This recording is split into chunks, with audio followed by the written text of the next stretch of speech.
उत्तराखंड, जिसको हम देवभूमि भी कहते हैं, यहाँ पे अनगिनत मंदिर हैं और अब तक हमने आपको कई मंदिरों के दर्शन भी करा दिए हैं। और आज जिस मंदिर की कहानी है वो छोटे चार धाम जो उत्तराखंड में है और बड़े चार धाम दोनों का हिस्सा है। वैसे तो ये भगवान विष्णु का धाम है, पर यहाँ पर माँ लक्ष्मी का भी उतना ही महत्व है। कहते हैं भगवान विष्णु ने जगत कल्याण के लिए यहाँ पर तपस्या करी थी।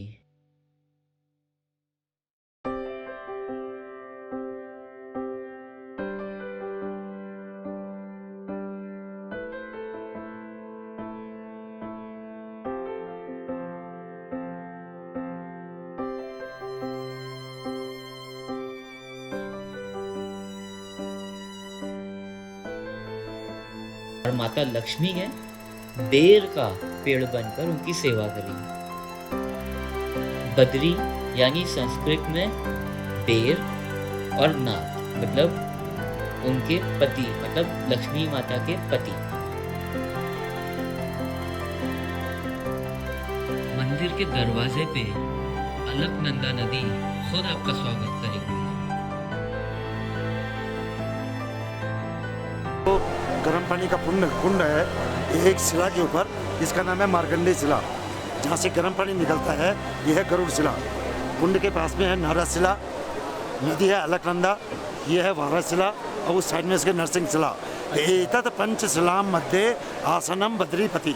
भगवान बद्री विशाल का जो मुख्य आसन था, मुख्य धाम है, इन पांच शिलाओं के बीच में है। मंदिर की स्थापना कब हुई कि जब सनातन धर्म का ह्रास हो रहा था और बौद्ध धर्म का उत्थान हो रहा था, तब आदि जगत गुरु शंकराचार्य ने सनातन धर्म की रक्षा के लिए इस मंदिर की स्थापना की, आज से लगभग 1400 वर्ष पहले। बद्रीनारायण क्यों नाम पड़ा है, बद्रीनाथ कैसे नाम पड़ा इसका?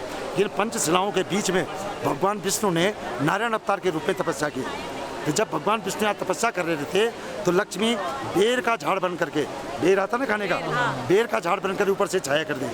कहते हैं कि भगवान ने यहाँ पर 66,000 वर्ष तक तपस्या की और जब भगवान की तपस्या समाप्त हुई, उन्होंने देखा कि चारों तरफ है ये बर्फ है, ये बेर का झाड़ कहाँ से आ गया? तो वो तो त्रिकालदर्शी विचार करके समझ गए तो लक्ष्मी है। बोले लक्ष्मी आप अपने पुराने रूप में प्रकट हो जाओ, मैंने तो जगत कल्याण के लिए तपस्या करी, लेकिन मेरे से बड़ी तपस्या तुमने मेरी सेवा करके और अपना शरीर अर्पण करके की है, इसलिए तुम्हारी तपस्या मेरी तपस्या से बढ़कर हो गई है। जब कलयुग में एक धाम प्रसिद्ध होगा तो पहले तुम्हारा नाम आएगा, फिर मेरा नाम आएगा। बेर को बोलते हैं संस्कृत में बद्री। अच्छा। तो बद्रीनाथ, बद्री यानी लक्ष्मी बद्री के रूप में प्रकट होते, नाथ इसके स्वामी। बोल भगवान बद्रीनाथ की जय। अब बारी थी दर्शनों की लाइन में लगने की और एक लंबे इंतजार की।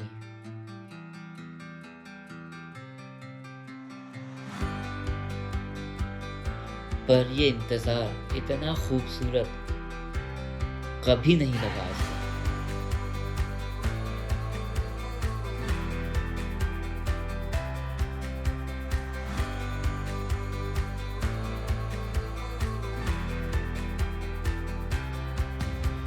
इंतजार खत्म हुआ और हमारी बारी आ गई।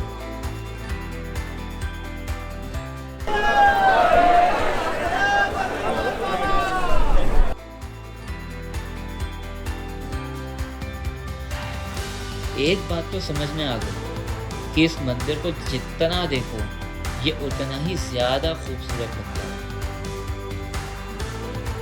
हमारे दर्शन बहुत अच्छे हुए।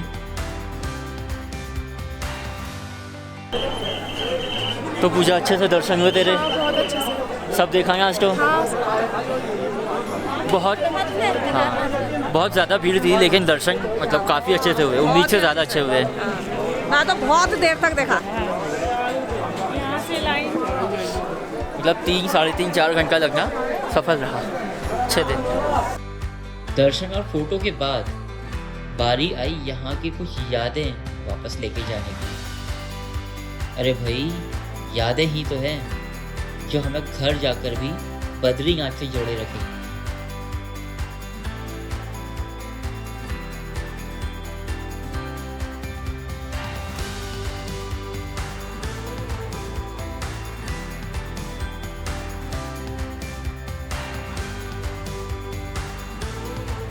आपको पता है उत्तराखंड की बॉर्डर तिब्बत से लगती है और बॉर्डर पे है माणा गांव। हमारे प्यारे भारत का उत्तराखंड की तरफ से आखिरी गांव। थोड़ा ले जाना क्या है ये? तैमूर की लकड़ी है, इसको ना शुभ मानते हैं और दीदी ये मंदिर में रखते हैं। ये हमारे ऊपर मैंने रखा है अपने मंदिर में। अच्छा। नाना जी ने दिया था ना, नाना जी ने दिए थे पहले।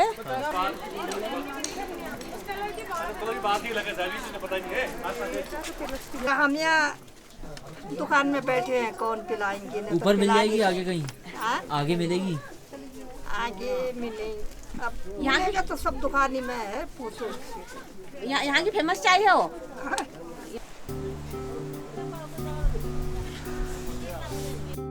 और जो चाय होती है, चाय पत्ती, वो नॉर्मल चाय पत्ती है? नहीं अच्छा, वो ये क्या है लस्सी? ये चाय पत्ती रहता है, इसको पानी के साथ। तो यही चाय पीने के लिए हम लोग रुके हुए हैं। मर जा भैया, बना के देंगे हमको।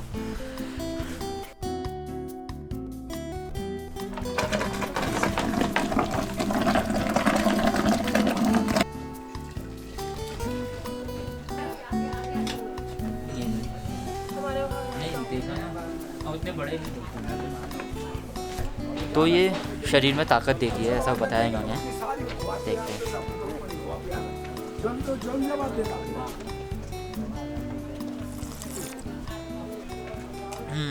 बहुत अच्छी है। जिस पर्वत पर हम बैठे, इस पर्वत का नाम है नर पर्वत। सामने वाला पर्वत है नारायण पर्वत। अच्छा। यहाँ दो नदियाँ बहती हैं, उधर से अलकनंदा है, इधर से सरस्वती है। यहाँ दोनों का संगम होता है, उसको बोलते हैं केशव प्रयाग। केशव प्रयाग जी। जिस क्षेत्र में अभी हम बैठे हैं, इसका नाम आता है सम्याप्रास। अच्छा। इसी सम्याप्रास तीर्थ में भगवान के 17वें अवतार आए कृष्णद्वैपायन। यहाँ जब आए तो उन्होंने एक गुरुकुल की स्थापना की। उनका नाम एक कुलपति भी आता है। कुलपति बोलते थे जो 10,000 छात्रों की शिक्षा और भोजन का प्रबंध करता था, उसको कुलपति कहा जाता था। जब कलयुग प्रारंभ होने वाला था, द्वापर युग की बात है, तो कृष्णद्वैपायन महाराज ने विचार किया कि वेद जो है परंपरा जो है समाप्त न हो जाए, क्योंकि वेद जो है उस समय वेद मंत्र जो गूंथे हुए थे आपस में, कोई जो व्यवस्थित क्रम से नहीं थे। तो कृष्णद्वैपायन जी ने सारे मंत्रों का संग्रह करके उसको 4 भागों में विभक्त किया, ऋगु यजु साम अथर्व। उनको उपाधि मिली वेद व्यास की। वेद श्रुति भगवान की वाणी और व्यास बढ़ाने वाला, एक के 4 करने वाला, इसलिए वेद व्यास कहलाए। वेद व्यास जो है उपाधि है। तो उसके पश्चात जो है उन्होंने विचार किया कि वेद मंत्र बड़े कठिन है। उनका भाव जो है, मंत्र तो याद हो जाएगा लेकिन भाव समझने में पूरा जीवन बीत जाएगा, भाव नहीं समझ आएगा उसका। तो वेद के अंदर 3 चीजें थी, ज्ञान कर्म और उपासना। सरलता से समझेंगे तो ज्ञान जो समय का जो ज्ञान था, भौतिकी का, खगोल का, रसायन का, धातु का, कृषि का, मृदा का, ये सब जो ज्ञान था वो वेद के अंदर सूत्र रूप में था। विस्तार नहीं था, सूत्र था, फॉर्मूला था केवल। दूसरा था कर्म। कर्म बोलते हैं जैसे आजकल है ना, गुरु शिष्य परंपरा है, माता पिता के साथ संबंध कैसे हों, समाज में हम कैसे रहें, ये सब जो है वेद की शिक्षाएं थी, वेद का ज्ञान था। और तीसरा था उपासना। मैं आपको सरल भाषा में बता रहा हूँ, वैसे तो वो गूढ़ विषय है। और तीसरा उपासना। कोई जो है पूजा करता है, कोई ध्यान करता है, कोई समाधि करता है, कोई योग करता है, उपासना की पद्धतियाँ हैं, ये सब वेद के अंदर थी। तो कृष्णद्वैपायन महाराज वेद व्यास ने विचार किया कि यदि वेद परंपरा समाप्त हो गई तो समाज जो उच्छृंखल हो जाएगा, अव्यवस्थित हो जाएगा बिना ज्ञान कर्म और उपासना के। इसलिए जो है सरल भाषा में कुछ किया जाए। तो 5वें वेद के रूप में इतिहास और पुराण की रचना की। ये जो पूरा क्षेत्र व्यासी का आश्रम था, गुरुकुल था, ये 5वें वेद के रूप में पुराण और महाभारत की रचना करने के बाद जो है सूत जी को कहा कि इसको जब प्रचार करो। उस समय जब मौखिक परंपरा चलती थी, मौखिक परंपरा में जब ऐसा समझ करके सूत जी के बाद कहीं समाप्त न हो जाए ग्रंथ, क्योंकि याद करने वाला कोई नहीं होगा। तो जो है उन्होंने जो है ब्रह्मा जी को कहा कि महाराज कोई लेखक बताओ। बिना लेखक के जो है लिखा नहीं जा सकते थे, बड़े बड़े ग्रंथ थे। तो ब्रह्मा जी ने कहा आप गणेश जी का स्मरण करो, गणेश जी आप किस कार्य को करेंगे। तो गणेश जी ऐसी मान्यता है कि इसी स्थान पर प्रकट हुए थे। गणेश जी ने शर्त रखी कि मैं लिखूंगा लेकिन रुकूंगा नहीं, कहीं क्षण भर के लिए भी रुका तो चले जाऊंगा। तो व्यास जी ने विचार किया साक्षात विघ्न हरता यदि मेरा कार्य करेंगे तो मेरे कार्य में विघ्न नहीं आएगा। ठीक, विघ्न नहीं आएगा। तो उन्होंने कहा महाराज रुकना नहीं, लेकिन जो है बिना विचार किए हुए, जब बिना सोचे हुए, बिना अर्थ समझे हुए आप आगे नहीं लिखेंगे। ऐसी दोनों में शर्त हुई। तो ये स्थान था गणेश जी का लिखने का। आगे जो है व्यास को था वो स्थान था व्यास जी का बोलने का। अच्छा, व्यास जी बोलते जाते थे, गणेश जी लिखते जाते थे। वैसे पूरा क्षेत्र ही व्यास जी का आश्रम था, क्योंकि कुलपति 10,000 छात्रों का जो है शिक्षा दीक्षा का यहाँ प्रबंध करते थे। ऐसा ये स्थान था। तो व्यास जी बोलते थे, गणेश जी लिखते थे। बीच बीच में जब उनको समय चाहिए होता था, कोई कथा प्रसंग याद करना है, कोई नित्य कर्म करना है, संध्या वंदन करना है, तो एक कूट श्लोक जिसको कोड बोलते हैं, पासवर्ड, उसी प्रकार का एक श्लोक बना के सुना देते थे। उसके लाखों करोड़ों अर्थ निकलते थे। जब तक गणेश उसका अर्थ समझते थे तब तक वो अपना जो है नित्य कर्म, संध्या वंदन, अपने जो है कथा प्रसंग जो भूल याद करना है उसको याद करके पुनः बोलने बैठ जाते थे। अच्छा।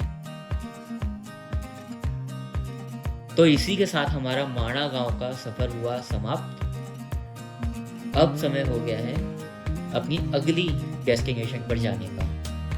मस्त नज़ारे रहे हैं जहाँ पे हमने कमरा लिया है।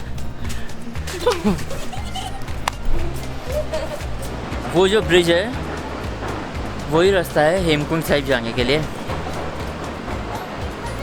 और भीड़ आप देख ही रहे होगे यहाँ पे पूरा। सब लोग आए हैं कल हेमकुंड साहिब जाने के लिए, क्योंकि कल दरवाजे खुल रहे हैं ना। हम लोग का अभी फ़िलहाल कैंसिल है क्योंकि बहुत भीड़ है और हमारे पास इतना समय नहीं बचा वहाँ जाने के लिए। तो इतनी बड़ी बड़ी चोटियाँ है यहाँ पे करके, इधर का दिखाई दे कितनी, ये टोपी भी गिर जाए इंसान की। हाँ वैसे तो कहते हैं ये पापा ने वो यहाँ से वहाँ तक की सीढ़ियाँ लेते हैं, मेरे को जरा सी लिया और पीछे का तो कुछ आया ही नहीं है। और मैं जरा सी, मैंने कहा ये सीढ़ियाँ काहे को चाहिए थी इतनी लंबी। हरकतें देखो इसकी, बच्चों जैसी।